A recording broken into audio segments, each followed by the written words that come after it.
맞습니다. 예, 이 믿음학교 1하고 2의 차이는 이제 이겁니다. 믿음학교 1은 우리가 늘 사용하는 말처럼 49대 51 중에 믿음학교 1은 51%가 가르침이거든요. 49%가 훈련이고, 근데 믿음학교 2는 그게 반대로 되어 있어요. 가르치는 게 49고 지키는 게 51입니다. 그러니까 대부분의 이 성경 공부나 제자 훈련이나 이런 프로그램 자체가 실패하는 결정적 원인은요, 가르치는 게 너무 많거나 분량이 많을 때 거의 실패를 해요. 예수님이 말씀하실 때는 이 모든 것을 가르쳐 지키게 하라. 50대 50입니다. 그러니까는 반반씩 해줘야 되는데, 이상하게 이제 가르치시는 분들은 하나라도 더 알려주고 싶어가지고 많이 가르치는데, 사실 그게 그렇게 효과는 좋질 않아요. 그래서 이 믿음학교 2는 조금 그런 걸 보완해서 만들어서, 믿음학교 1은 거의 이제 목사님들이 주입식으로 훈련을 한다면, 믿음학교 2는 주입식이라기보다도 동참해서 해야 되는 것이 많습니다. 물론 가르치는 분량은 많거든요. 근데 그게 전부가 아니에요. 반드시 동참하는, 그래서 그 한 영혼이 하나님의 사람으로 세워지도록 이렇게 훈련 프로그램을 만들었어요.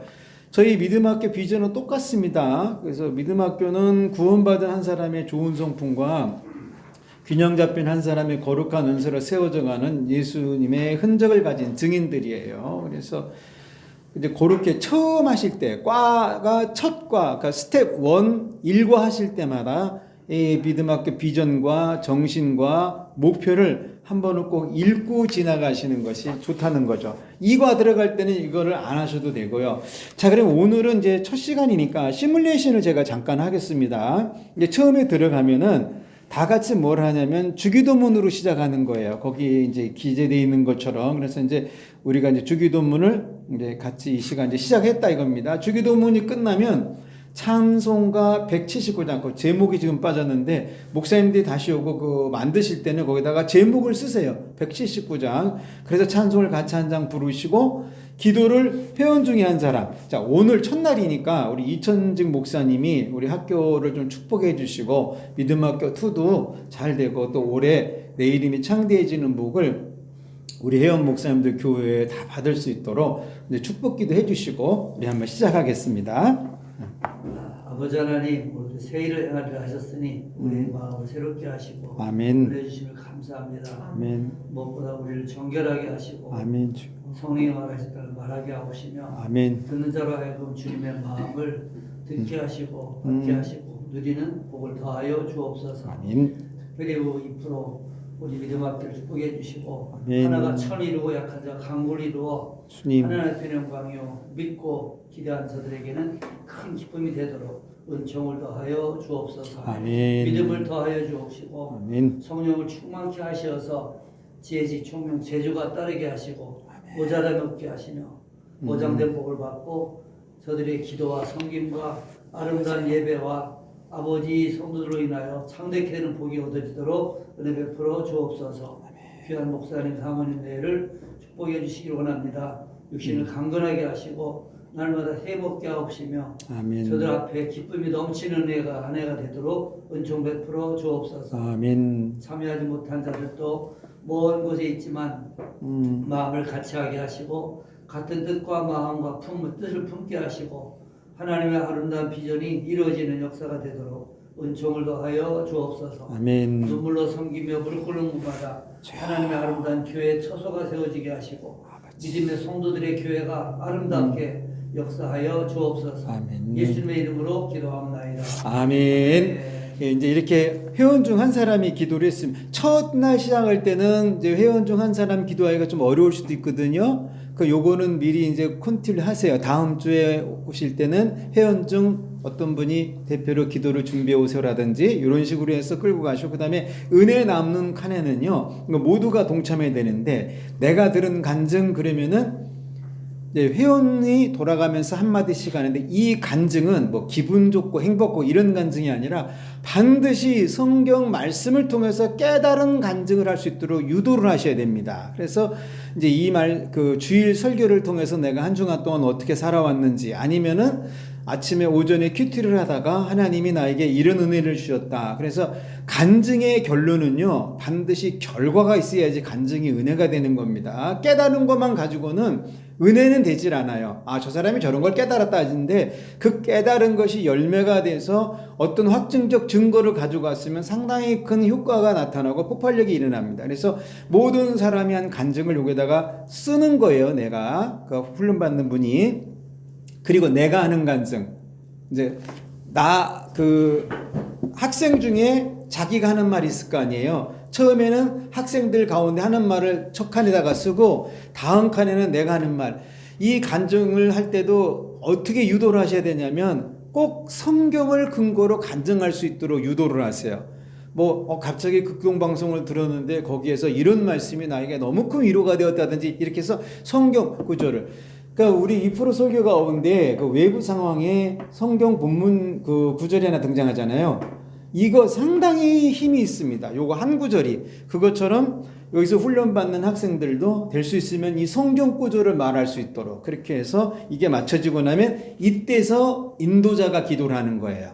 자, 인도자가 이 기도를 할 때, 이 훈련 프로그램 기도할 때 꼭 빠져서는 안 되는 단어가 뭐냐? 변화 그리고 축복입니다. 요 단어를 꼭 넣으셔서 기도를 해주셔야 돼요. 하나님, 우리 2% 믿음학교 이 훈련 시간에 변화와 축복이 일어나도록. 요거는 항상 인도자가 기도해야 됩니다. 그렇게 하고 나서 오늘 우리가 훈련받아야 될 본문이 이제 사도행전 2장 1절로 4절인데 요것도 이제 다 같이 읽고 시작하면 되고요. 처음에 믿음학교 2% 믿음학교 2라는 그 내용을 보시면은 스텝 1 사도행전처럼 이게 나오고 그 5개의 과가 나오잖아요. 그 과 중에 첫 번째 과가 오늘 사도행전처럼이라는 겁니다. 그래서 이제 그 배우는 훈련생들에게 자 이제 오늘 우리가 사도행전처럼이라는 이제 강의를 듣도록 했는데요. 여러분들이 강의를 하면서 이제 거기 보면 학생란에는 가로가 돼 있어요. 써서 넣어야 되거든요. 그러니까는 그 지도자란에는 그게 없지만 학생란에는 써서 넣는 부분들이 많기 때문에 볼펜도 첫날 강의하실 때는 목사님이 이렇게 몇 개 준비해 주시는 것도 이렇게 괜찮습니다. 자, 믿음학교 2로 시작하신 여러분 진심으로 축복을 환영합니다. 믿음과 변화는요, 비례해요. 같이 갑니다. 믿음이 어리면 변화가 10개가 있어야 정상이란 소리예요. 근데 믿음이 있는데 변화가 안 된다. 뭔가 잘못된 믿음이죠. 요거를 감정이라고 말합니다. 그래서 감정을 믿음으로 갖고 있는 사람들은 죽었다 깨어나도 변화는 일어나질 않아요. 하나님의 말씀과 하나님의 부딪힘에 일어나서 온 믿음은요, 반드시 변화가 따라가게 되어 있다는 겁니다. 그래서 믿음이 있는 만큼 변화를 이루는 거거든요. 그래서 믿음이 없으면 변화는 나타나지 않습니다. 그러니까 내 인생 남을 때 해야 될 게 뭐냐? 나의 믿음의 변화를 향해서 가는 거죠. 그래서 시간과 날짜를 정해놓고 작정하고 하는 기도도 있고 일반 기도도 있고 다 많은 기도들이 있는데 그 시간과 기도 기간 동안에 하나님을 더 깊이 만날 수 있기 때문에 이때는 변화가 더 깊이 일어난다는 겁니다. 그래서 기도도 할 수 있으면 작정하고 기도하면은 변화를 더 빨리 갈 수 있다는 표현이에요. 그리고 기도할 때는 항상 그걸 이제 우리들이 가르쳐줘요. 내가 기도할 때는 눈만 감는 것이 아니라 하나님의 천사가 반드시 임재한다. 그러니까 하나님의 천사가 내 기도를 듣고 담을 내용을 기도해라. 이제 이런 것도 가르쳐 줄 필요가 있다는 겁니다. 그래서 믿음의 깊이를 위해서 작정하면 이제 사람들이 기도하는 거죠. 자, 이 믿음학교 2는요, 영적 지식의 깊이를 채우는 시간입니다. 믿음학교 1은 그냥 부분적이고 세부적인 거를 쭉 했다면 이거는 하나를 파고 들어가는 시간이에요. 그래서 길지 않은 1년인데 함께 하면서 이제 인생의 더 깊은 믿음, 더 영적인 세계를 좀 찾기를 바란다 이거죠. 자, 오늘 이제 첫 시간에 우리가 훈련받을 것은 이제 오순절 성령에 대해서 훈련을 받게 되는데 예수님께서 부활하신 후에 땅에 계신 40일과 하늘에 올라가신 10일을 합하면 50일이 되죠. 그 50일에 이 땅에 임한 성령을 오순절이라고 말합니다. 오순절. 그래서 제자들은 예수님 말씀하신 대로 마가의 다락방에서 열흘을 기다리죠. 성경에도 보면 사도와 함께 모이사 그들에게 분부하여 이르되 예루살렘을 떠나지 말고 내게서 들은 바 아버지께서 약속하신 것을 기다려라. 그래서 예수님께서 하늘로 올라가시던 마지막 하신 말씀이 이거거든요. 오직 성령이 너에게 임하시면 그 이제 아버지가 약속하신 것, 그 약속하신 분이 오시면 너희가 권능을 받고 예루살렘과 온 유대와 사마리아 땅끝까지 이르러 내 증인이 된다. 이게 예수님의 마지막 말씀이고 부활 후에 마지막으로 권면하신 명령입니다. 이것은 굉장히 중요하죠. 마지막 명령이기도 하고 예수님의 사역이 제자들에게 이어지는 시간이에요. 나의 모든 일이 너에게 이어진다. 바통이 넘어가는 시간입니다. 그 바통이 성령 하나님으로부터 시작된다. 이제 이런 개념이죠. 그래서 이 사명은 하나님이 부르시려고 준 목숨이란 뜻인데 하나님을 위해서 써야 되는 생명이 사명이라는 거죠. 부모가 주신 목숨 말고 하나님이 하나님의 일을 이루기 위해서 주신 생명 하나 더 주시는데 이걸 바로 사명이라고 그래요. 자, 이 사명의 시작은 오순절 성령을 받은 후부터 시작된다. 그러니까 난 사명 받았다. 그러면 결국 뭘 받은 거죠? 성령. 예, 사명 받았다면 성령 받은 거예요. 성령을 안 받고 사명을 받은 건 잠시 깨달을 뿐입니다. 이런 사람들은 언제 변질될지 몰라요. 성령을 받아서 사명이 확정적으로 임한 사람은 말 그대로 복음을 전하는 복음 전도자가 되는 거죠. 그래서 성령을 받지 않으면 사명을 감당하는 것은 불가능에 가깝다 이겁니다. 바울은 이 사명을 감당함에 있어서 자기 목숨도 중요하지 않다고 했어요. 그래서 사명 없이 주의라는 것은 불가능할 뿐만 아니라 예수님 이름을 빙자해서 다른 것을 하게 되는 거죠.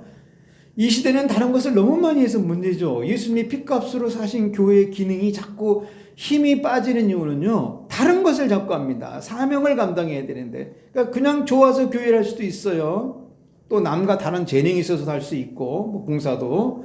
그러나 사명은 이런 차원이 아니라는 거죠. 성령을 받으면 하늘로부터 임한 그 능력인데 그 권능을 가지고 권위 있는 힘을 쓰는 것을 사명이라고 한다는 거죠. 이 권위 있는 힘은 예수를 그리스도로 말하는 복음 전도의 증인이 되는 겁니다. 복음 전도의 증인. 그래서 이 권능과 권세 그리고 그 권위로 하나님의 일을 하는 것을 사명이라고 그래요. 자, 이 권능은 세상 끝에 가서 있어도 늘 동일하게 예수님의 복음을 전하게 합니다. 이게 사명의 놀라운 그 영적인 세계죠. 하나님 나라 구성원은 온 인류인데 그래서 이제 예수님은 땅끝이라고 말씀을 하셨고 이 하나님 나라를 이루기 위해서 사명받는 것이 오순절에 성령을 받는 것이라고 이 배움 훈련 시간에 계속 말씀하셔야 돼요. 성령과 사명은 함께 간다. 사명 받은 자는 성령 받은 자다. 성령 받은 자는 사명 있는 자다. 이건 따로따로 갈 수가 없습니다. 따로따로 가는 거는 자기 스스로 된 거죠. 근데 위험해요. 그런 사람들은. 그래서 이번 믿음학교2에서 반드시 그리고 꼭 이루어야 할 것이 성령 받는 거죠. 마가의 다락방에 남아있던 예수님의 제자와 무리들은 열흘 동안 기도에 전혀 임시다의 성령을 받는데 그렇다면 오늘 우리도 이런 심정을 가지고 기도하고 훈련에 임해야 되겠죠. 그리고 그날 임하셨던 그 성령을 받아야 되겠죠. 반드시 받아야 합니다. 꼭 받아야 돼요. 분명하게 받아야 돼요. 성령은. 이 성령 받지 않으면 복음 전도의 사명도 없지만 성경적인 믿음 생활이 되어지지 않는다. 믿음 생활이 어렵다는 거죠. 세상에도 보면 학습무당 있잖아요. 배워서 된 무당. 반면에 신내림 무당도 있죠. 귀신이 임해갖고. 교회도 똑같아요. 그냥 교회에 다녀서 학습되어진 신앙도 있습니다. 여기다가 교리가 들어가잖아요. 교단에 신학이 들어가거나 이 사람은 100% 바리새인 됩니다. 사도행전은 말하거든요. 너희가 성령을 받으면 다른 것을 받으면 이게 아니라는 거예요. 성령을 받으면 그런데 신기하게 다른 것을 받죠. 내가 편한 거 교리 받는 것도 아니죠. 신학 받는 것도 아니고 신비론 받는 것도 아니에요. 환상 보는 것도 아니고 성령을 받으면 성령 받는 겁니다. 예, 이게 예수님 사역을 이어가는 유일한 길이기 때문에 예수님이 승천하시면서 아직 예수님이 이 땅에서 사역을 다 못하셨단 말이에요. 이 사역을 누군가는 좀 이어줘야 되는데 도대체 어떻게 이어가게 할 것인가? 성령 받은 자로만 이어갑니다. 근데 안타깝게 지금 공교롭게 이 시대를 보면 이 성령 받고 성령 충만하고 성령 안에 있고 성령을 따라 말하는 이 일이 점점 퇴색되어 가고 있다는 거죠. 이때 우리 사랑하는 목사님 교회에서 이 일을 해보자는 겁니다. 아멘. 서로 사람 세우면 되잖아요. 성령 받게 해가지고. 다른 것으로는 예수님의 사역을 이어갈 수 없어요. 근데 그럼에도 자꾸 다른 것으로 예수님의 사역을 이어가는 일들이 많아지는 게 오늘날 문제죠. 신앙의 시작은 성령이에요. 믿음의 시작도 성령이고 교회의 시작도 성령이에요. 무엇보다 하나님의 복음 사역의 시작이 분명히 성령입니다. 그래서 지금도 늦지 않았어요. 성령을 받아서 교회라고, 성령을 받아서 교회에 나와야 돼요. 이 성령을 통해 시작되는 하나님의 나라는 점진적 모습으로 이루어지면 점점 발전한다는 거죠. 그래서 예수님께 제자들이 물어봤어요. 주께서 이스라엘의 회복하심이 이때이니까? 말 그대로 남을 못 보고 자기들만 보고 지금 질문하는 거죠. 이스라엘만 보는 거예요. 그런데 성령을 받으면 자기를 보는 것이 아니라 남이 보인다는 겁니다. 그것도 전 세계 열방과 민족이 보인다는 거죠. 그러니 나만 잘되고 내 일만 열매 기대하기보다는 그 열매를 또 다른 곳에 씨앗을 뿌리는 그 믿음의 행진을 해야 된다는 거예요. 이게 사도행전처럼입니다. 오늘 주제. 이스라엘을 회복하심이, 아니 왜 꼭 그렇게 질문하냐는 거예요. 내 땅만 회복하심이 이거 아니에요. 내 집만 회복하심이 이런 뜻이거든요. 그게 아니고 우리 예수님은 이 이스라엘 요거만 국한되어 있는 것이 아니라 성령을 받으면 눈이 확 열려가지고 온 민족과 열방이 보인다 이겁니다. 이게 사도행전이기 때문에. 자, 제자들이 이 위대한 사명의 말씀을 받을 때 이제 예수님이 하늘로 올라가심을 또 보게 되죠. 그때 너무나 멍하게 바라보고 있으니까 하나님의 사자들이 위로를 하잖아요. 갈릴리 사람들아, 어찌하여서 하늘을 쳐다보느냐? 너희 가운데 하늘로 올라오신 이 예수는 하늘로 가심을 본 그대로 오시리라. 예수님의 가장 위대한 약속은 뭘까? 다시 오심입니다. 다시 오심. 제일 중요한 약속. 이 약속은 아직 이루어지지 않았어요. 이 약속 하나 붙들고 가는 게 믿음의 세계죠. 근데 이것을 기억할 수 있는 것은 성령 받는 거 외에는 없습니다. 성령님이 뭐 하시느냐? 복음만 전하게 하시는 게 아니라는 거예요. 예수님 다시 오심의 이 약속을 재차 상기시켜준다 이것입니다. 성령이 나에게 임하시면 내가 사명을 받아서 하나님 나라를 이루어가는데 그뿐 아니라 예수님 다시 오심도 늘 기다리게 된다 이거죠. 언제 어디서 어떻게 이가 중요한 것이 아니라 본 그대로 오신다는 이 말씀이 제일 중요합니다. 뭐 예수님이 언제 오신데 이거 그렇게 중요하지 않아요? 본 그대로. 그러면 내가 봤어야 될 거 아니에요? 이거 굉장히 중요한 영적인 진리 하나 나오죠. 내가 어떤 예수를 봤냐는 거죠 지금. 네? 분명히 이 본 예수대로 온다고 그랬는데 그러면 사명의 시작이 언제죠? 예수님 본 다음이에요. 그런데 승천하신 그 예수님은 어떻게 봅니까? 못 보죠. 그래서 성령이 하나님의 영으로 우리에게 임하시면 그 올라가신 그 예수를 본 은혜가 우리의 영혼에 남아있다 이것입니다. 그러니까 우리 목사님들도 예수님 안 봤지만 어렴풋이 아시잖아요. 예수님이 지금 다시 오시면 목사님들이 못 알아보실 분들은 아니잖아요. 그 본 그대로라는 거죠. 본 그대로. 그리고 이 제자들이 성령을 받기 위해서 결정적으로 행한 것이 한 가지가 있습니다. 그는 성령 오시도록 기도한 거예요. 그러니까 오늘 이제 이번 훈련에 제일 먼저 할 일이 바로 이 기도를 통해 성령 받는 거죠. 이 훈련 기간 동안 누군가는 반드시 성령을 받게 됩니다. 있어요. 누군지는 모르지만. 왜 이 성령을 받아야 하는 것은요, 성령 받은 사람으로 하여금 하나님의 교회를 세우기 때문에 그렇습니다. 자, 그래서 말 그대로 이들은 기도가 내 안에, 내가 기도 안에 있는 모습이 되죠. 10일 동안. 성경에도 써 있어요. 여자들과 예수의 어머니 마리아와 예수의 아우들과 더불어 마음을 같이하여 오로지 기도에 힘쓰더라. 우리가 이번 훈련에 임하는 것이 바로 이런 기도를 도전해 보자는 거죠. 성령이 임재하심은 우리 인생과 신앙생활에 절대적으로 필요하기 때문에. 그리고 이 성령 받기 위해서 기도를 포기하지 않았다는 겁니다. 끈기 있게 열흘간 기도하게 부지런했어요. 믿음이 이런 세계죠. 끈기 있게 기도하는 거. 그리고 놀라운 거 한 가지. 기도 제목은 딱 한 가지였어요. 성령 받는 것. 네. 이것이 진실로 예수님 사람이 되는 시간이기 때문입니다. 제자들도 이 기도를 하는 동안에는 제자들도 계속했어요. 기도만 막 한 것이 아니고 유다가 죽는 바람에 그 사도의 자리가 비어 있습니다. 그때 마띠아를 선출해 가지고 사도의 직무를 대신했는데 마띠아 역시 하나님의 일을 증언하도록 부름받아요. 그러니까 기도하면서 제자들이 해야 할 일들은 다 있어요. 성경은 참 묘한 걸 가르쳐요. 기도한다고 꼭 아무것도 하지 마는 거 이런 거 안 가르칩니다. 기도해도 내가 해야 될 일이 있다는 거죠. 기도해도. 그래서 지금 마띠아를 선정해 놨어요.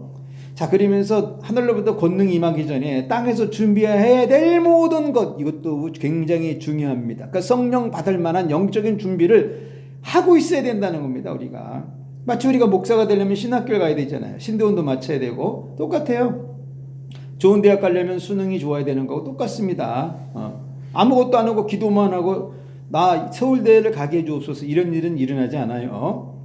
그러니까 성령 받기 전에 우리도 준비해야 될 것이 있다면 그것은 믿음으로 준비해야 되겠죠. 그 믿음으로 준비하는 게 뭡니까? 기도인데, 자, 오순절의 성령을 향한 기도는 제자들이 자기 죄를 회개한 그런 기도가 아닙니다. 내 죄를 용서해 주옵소서 이런 기도한 게 아니에요. 제자들은 그날 죄는 이미 다 해결되고 사함된 것이고 이제는 죄사함을 받아 의인된 칭호 위에 하나님의 영인 성령 받는 그겁니다. 죄가 해결되지 않았는데 성령 받으면 어떻게 되겠어요? 최악의 시나리오가 되는 거죠. 이게 진짜 큰 문제예요. 제가 종종 그 얘기 하잖아요. 능력 받은 사람은 타락해도 그 능력이 안 없어진다고. 40일 금식한 사람이 첩을 서너 명 두잖아요. 안 없어져요. 40일 금식한 능력이. 항상 내가 40일 금식했다. 그거 자체가 막 능력이. 그게 저는 참 아이러니합니다. 죄를 짓고 타락하고 변질하면 능력이 떠나야 되는데 안 떠나요. 근데 이런 일은 우리 교회 안에서 일어나면 안 됩니다. 죄를 회개하고 영혼이 정결하며 삶이 하나님을 향한 자가 성령을 받아야 돼. 그거 하려고 이거 훈련하는 거거든요. 그러니까 훈련 받는다고 다 성령 받아가 아니라 죄도 해결을 받고 영혼도 정결하고 정말 하나님을 사모하고 하나님의 일을 소망하고 교회를 세우기 위해서 뜨겁고 이런 사람이 위로부터 임하는 그 성령을 받으면 사도행전적인 일이 다시 재현되는 거죠. 액트 29 중요하지 않다고 제가 늘 말씀드렸어요. 사도행전 28장도 다 이루지 못하는데 29장이에요. 그냥 성령 받으면 됩니다. 오순절처럼. 이 오순절이 세상 날과 다른 것은요. 그날 이제 세 가지를 제가 말씀을 드리겠는데 세 가지 다른 일이 그날 벌어졌습니다. 마치 어떤 소리가 있었고 그날 어떤 모습이 있었고 그날 어떤 말이 있었다는 거예요. 성령 임할 때. 그래서 2절, 3절, 4절 보면 호련히 하늘로부터 급하고 강한 바람 소리가 있고 3절에 보면 마치 불의 혀같이 갈라지는 것들이 보였고 4절에 보면 그들이 다 성령을 충만함 받고 성령이 말하게 하심을 따라 말하는 다른 언어들이 나타났어요. 자, 먼저 알 것은 바람인데 이것은 지금 우리가 보고 있는 나무가 흔들리는 그런 바람이 아니에요. 바람 같은 소리입니다. 그곳에 있던 모든 사람이 느끼기에 이것은 일반 바람 같은 느낌이지만 분명히 우리가 아는 바람은 아닌 거죠. 소리가 나니까 바람이다. 슉 소리가 나요. 바람이긴 바람이에요. 근데 바람 같은 소리입니다. 세상에서 바람 불면 소리가 나잖아요. 그래서 그곳에 있던 제자들이 이것을 표현할 때 바람 같은 소리다라고 말한 겁니다. 분명히 소리이긴 한데 세상 소리가 아니더라는 거죠. 무엇보다 모든 문이 닫혀 있는데 바람 같은 소리가 났다. 그러니까 이게 하나님의 역사예요. 성령께서 임하시면 아무도 알 수 없는 말해도 이해가 되지 않는 일이 나타난다 이것입니다. 그래서 성령이 임하면 이 현상은 지금도 일어나죠. 분명하게 자기만 아는 소리가 있다는 겁니다. 나만 아는 소리.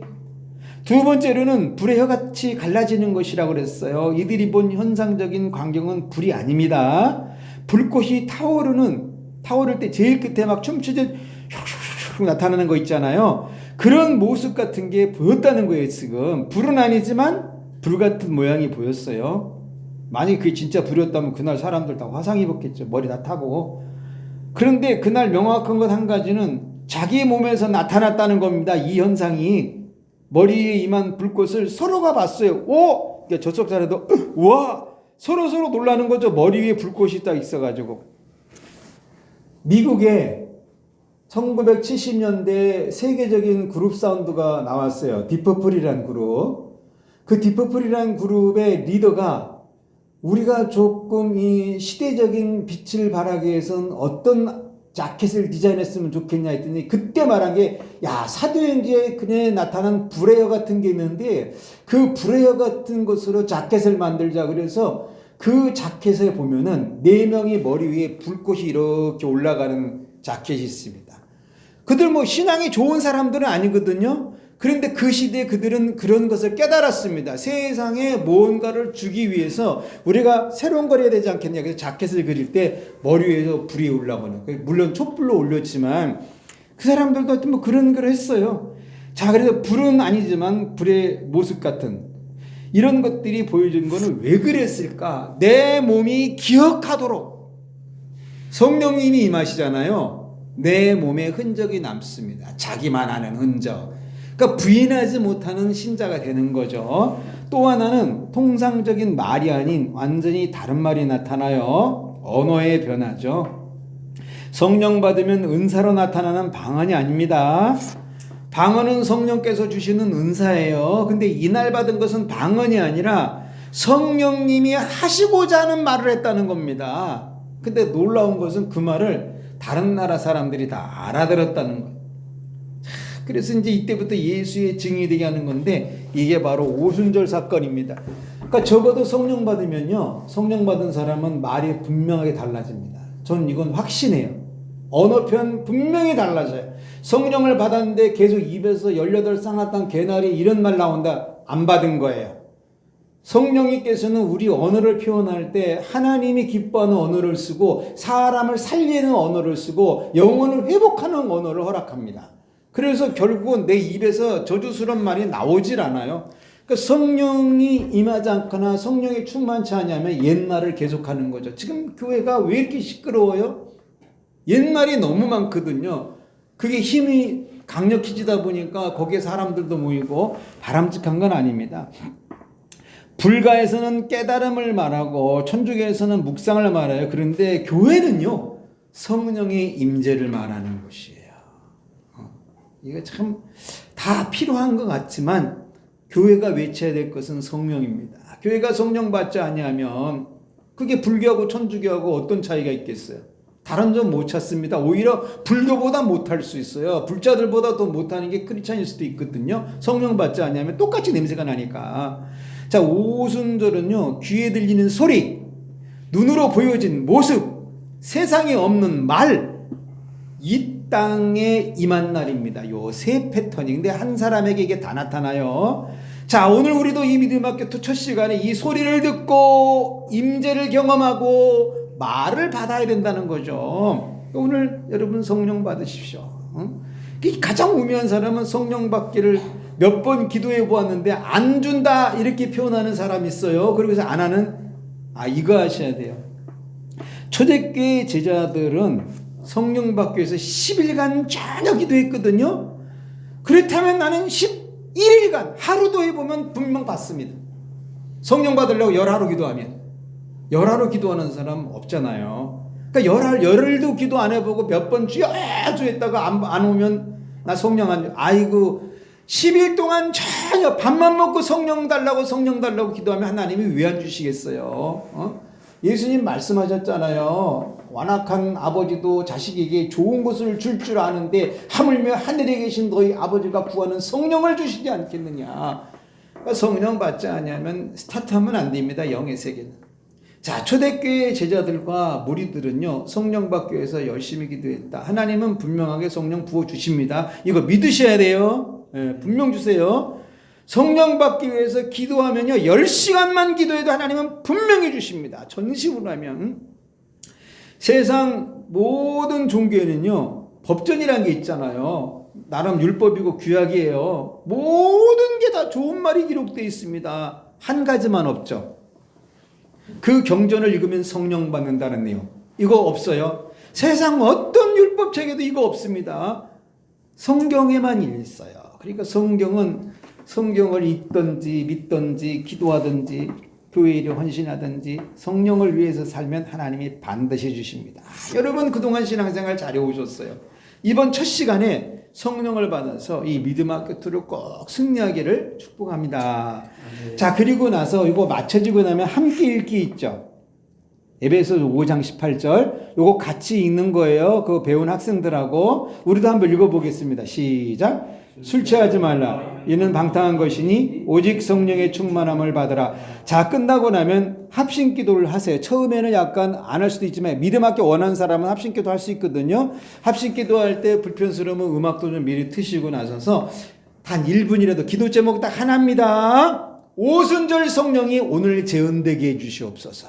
그것도 나에게, 우리 교회 위에, 믿음학교 2를 배우는 학생들 위해서 이렇게 해가지고 요거만 기도하는 거예요. 이날은요. 그걸 딱 기도하면 끝마치고 나서 광고, 이제 가르치시는 선생님이 다음 주에 뭐 몇 월 며칠 날짜 말해주고 시간 날짜 요일 시간 말해주시고 뭐 이게 등등등. 그리고 이제 하시다 보면은 점점점 학생들이 뭐 간식이나 이런 것도 가져오거든요. 근데 그런 거 가져오신 분들은 반드시 축복 기도해 주셔야 됩니다.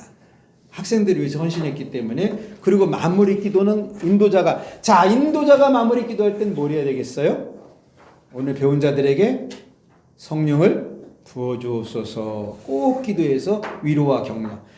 자, 그리고 지금 이제 제가 25분 가르쳤습니다, 목사님. 그리고 보세요. 나머지 한 20-30분 정도는 하다 보면 이게 45분에서 50분이면 다 끝나요. 많이 안 갑니다. 그래서 그런 식으로 해서 다 읽지 않아도 목사님들이 성령의 감동을 분명히 주시거든요. 세게 오는 데는요, 세게 말하세요. 많이 말해야 될 부분들이 있고, 또 성령께서 영감을 주셔서 말씀을 또 깨닫게도 하시면 그걸 또 가르치시고, 세상 것 가져와서 간증하지 마세요. 저희 2% 설교학교나 2% 믿음학교 특징이 세상 거 쓰지 않습니다. 성경 것도 다 지금 못 하는데 뭘 세상 걸 갖다 써요. 그냥 오직 성경 중심으로. 그래서 그 배운 학생들을 항상 위로하시고 격려해 주시고, 또 체킹을 하셨다가 저분이 지난주 이런 거 했다 그러면 다음 주 강의할 때 그 부분에 대해서 피드백 한번 해 주시고, 그렇게 하면은 상당히 빠른 속도로 이제 성장될 것. 자, 그러면 이제 관점으로 한번 보겠습니다. 지난주 본문하고 똑같고요. 사사기 13장 12절로 16절. 가조는 마노아의 부인입니다. 자, 12절. 마노아가 이르되 이제 당신의 말씀대로 되기를 원하나이다. 이 아이를 어떻게 가르칠까요? 모든 일은요, 하나님의 뜻대로 돼야 됩니다. 마귀의 뜻대로 되는 것보다 훨씬 좋은 거죠. 그리고 하나님의 계획은 인간이 생각하는 것보다 훨씬 멀리 있어요. 내가 이렇게 생각하고 기도를 해도 하나님은 내가 못 보고 있는 가장 좋은 것으로 일하십니다. 놀라우신 하나님이죠. 이것을 경험하는 게 믿음의 세계예요. 나는 분명 오늘 이거를 좀 했으면 했는데 하나님은 그것보다 더 좋은 걸 항상 계획하고 계십니다. 놀라울 만큼 앞서가 계시죠. 자, 그래서 이 하나님은 지금도 나와 우리 교회를 위해서 일하고 계세요. 믿음도요, 신앙의 고백도 여기서 출발해야 됩니다. 내가 지금 생각하고, 내가 지금 기도하고, 내가 지금 뭘 하는 것보다 우리 하나님은 더 멀리 계시고 그걸 준비하고 있더라는 거죠. 이거 경험하면 사람이 굉장히 겸손해져요. 자, 모든 것이 하나님의 뜻대로 되어져야 된다는 거. 그래서 기도가 응답이 안 되는 것은요, 좋은 거예요. 왜? 그것은 나를 하나님의 뜻을 향하여 수정되게 합니다. 기도가 응답이 안 되면 바꾸잖아요. 처음엔 막 이거 외쳤다가 안 되면 조금 수정 보완했다가. 예수님도 이런 기도하세요. 아버지의 뜻대로 되길 원하나이다. 예수님은 하나님을 아버지라고 부르죠. 이게 유대교와 기독교의 차이예요.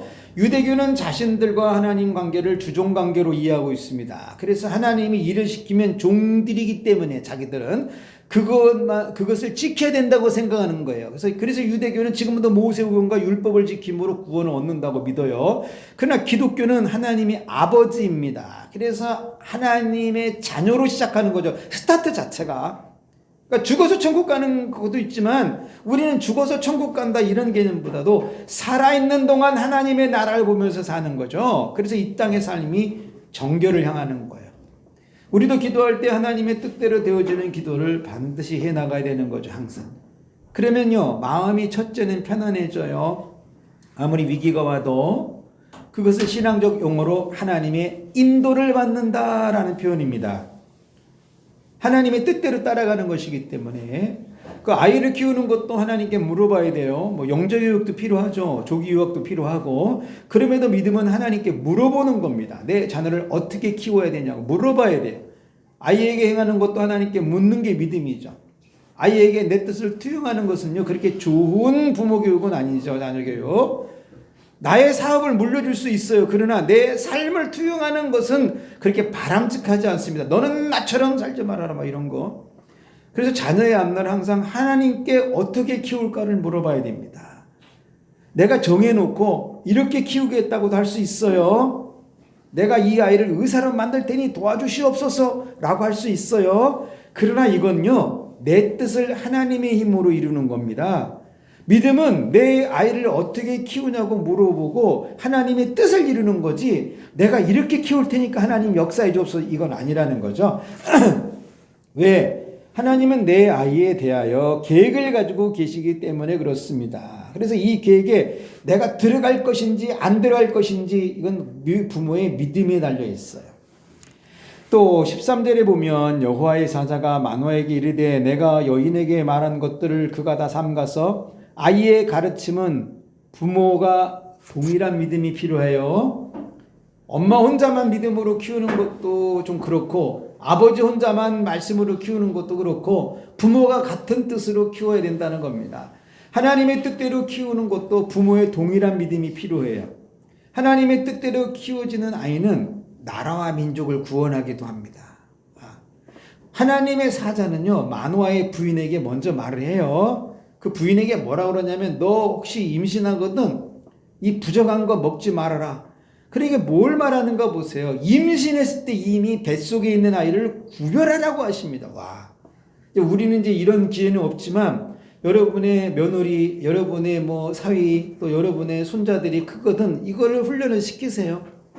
뱃속에서부터 하나님의 나라를 세워가는, 이때 나온 게 태교라는 교육이 나오거든요.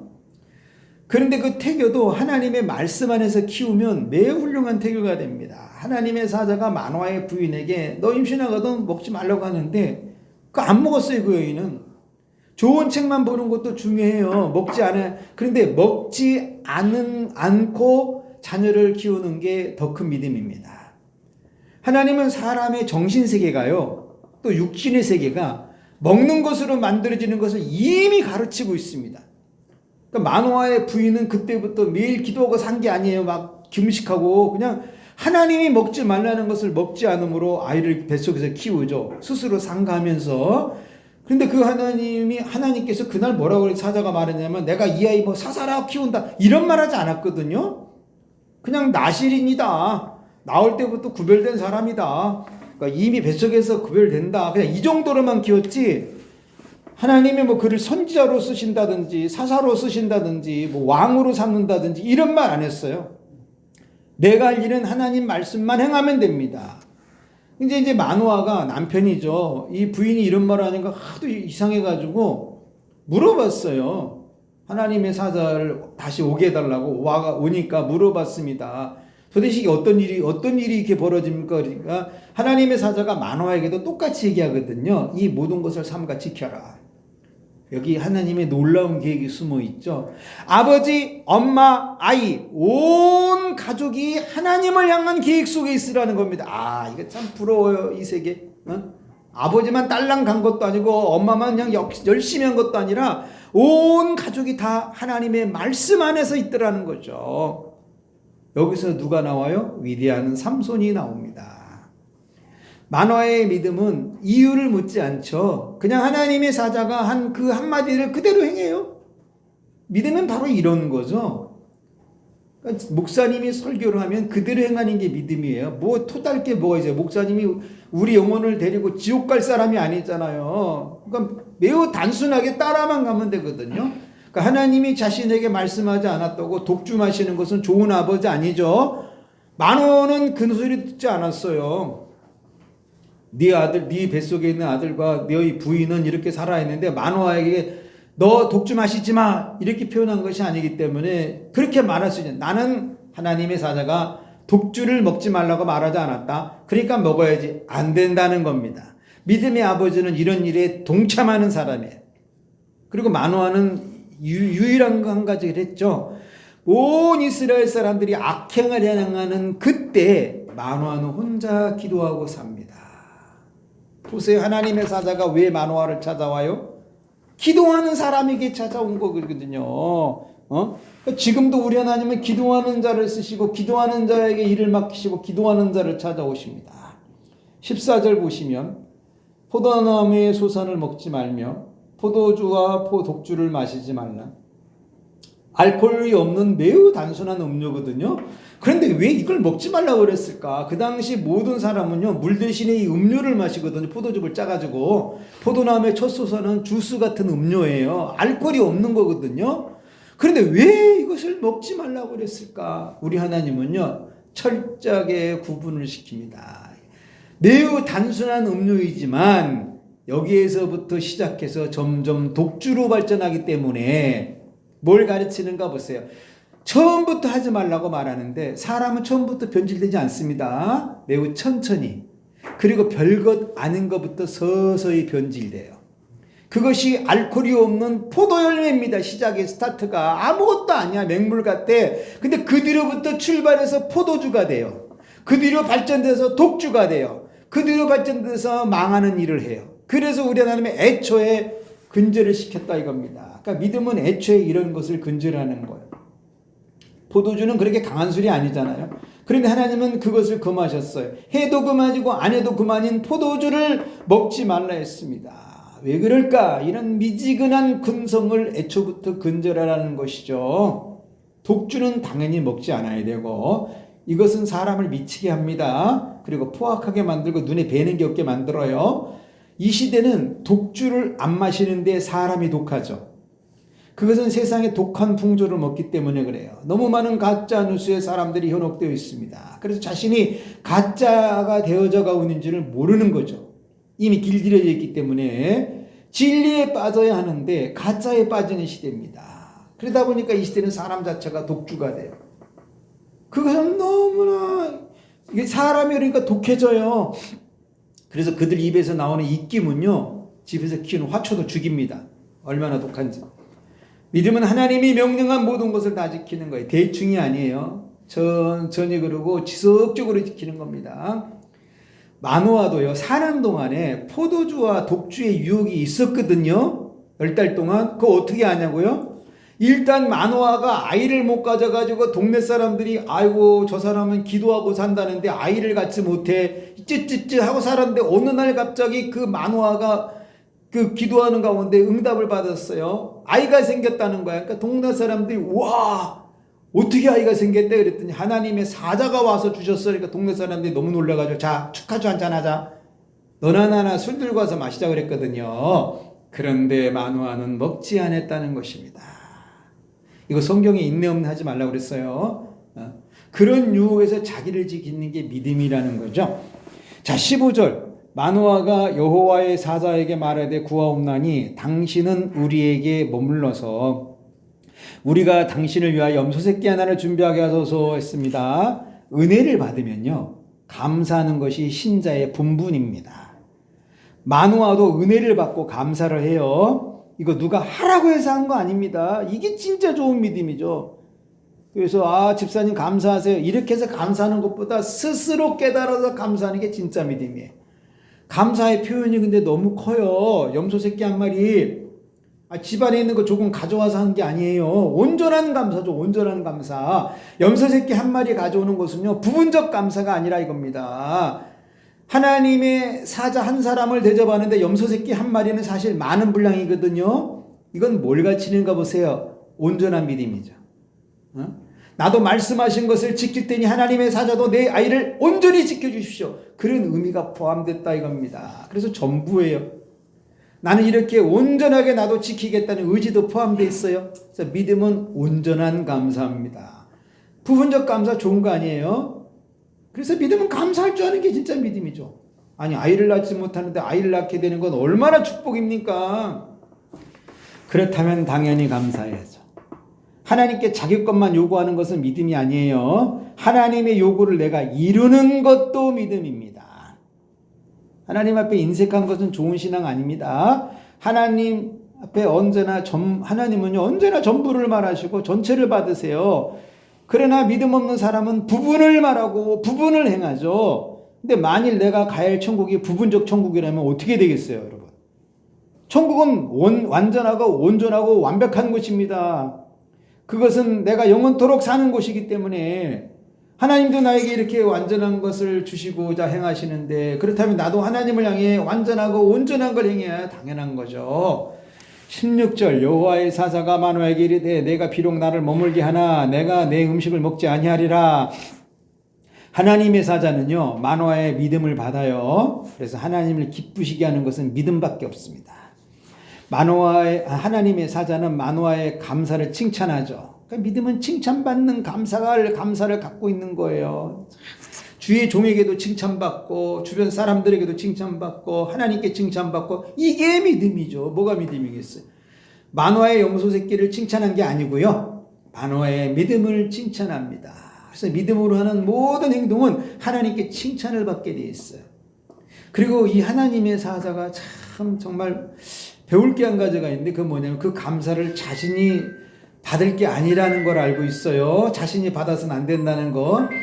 이것도 하나님의 사자의 믿음입니다.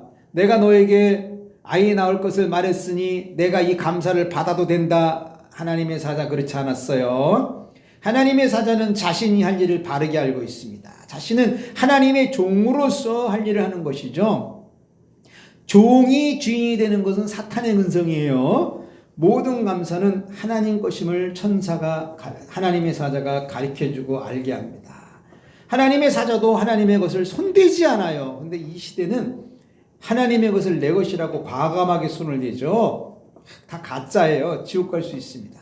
모든 재물은 하나님께 드리는 거죠. 모든 헌금은 하나님께 드리는 거예요. 헌금은 교회다가 내는 게 아니고 주의 종에게 내는 것이 아닙니다. 하나님에게 드리는 거예요. 장소가 교회이고 축복자가 주의 종일 뿐입니다. 이 궤도에서 벗어나면 사람들 시험 들어요. 헌금을 꼭 하나님께 하라고 그렇게 가르쳐도 이렇게 이상하게 사람에게 하는 것을 마음에 갖고 있더라는 거죠. 하나님은요, 이런 계획을 이 마노아에게 행했는데, 오늘 계획이 미래인 거 아세요? 오늘 계획했는데 이게 미래야. 그러니까 하나님이 쓰시려고 지금부터 준비하신 거죠. 그 준비함에 내가 쓰여졌어요. 이게 진짜 은혜죠. 그러니까 나를 사용하신 하나님께 그래서 감사해야 되는 겁니다. 하나님은 나를 통해 하나님의 계획을 준비하시고 이루시더라는 거죠. 그러니까 우리가 할 일은 믿음으로 행하는 것이고 믿음으로 감사하는 것이다. 이거라는 거죠. 네. 자, 그래서 이제 우리 귀한 목사님들 이제 1월 첫 주가 되고, 믿음 학교도 시작되고 그러는데 정말 담대하게 도전하셔서 한 영혼을 하나님의 사람으로 세우는 그 일에도 매진하시고 기쁜 목회, 행복한 목회, 축복된 목회를 꼭 하셔서 우리들 간증이 풍성해지기를 정말 축복해 봅니다. 기도하시겠어요? 하나님 아버지, 오늘도 아버지의 이름을 부를 수 있어서 너무나 감사합니다. 부족한 저희들 아직도 맞춰지지 않은 퍼즐 한 조각이 있는데 그것을 말씀을 통하여 끼워주셔서 완전한 원이 되게 하심을 찬양합니다.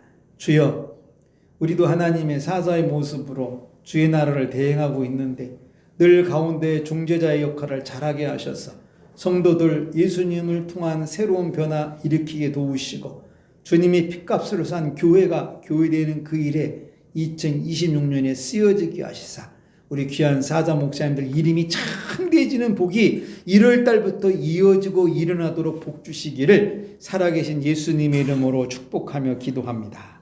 아멘. 감사합니다.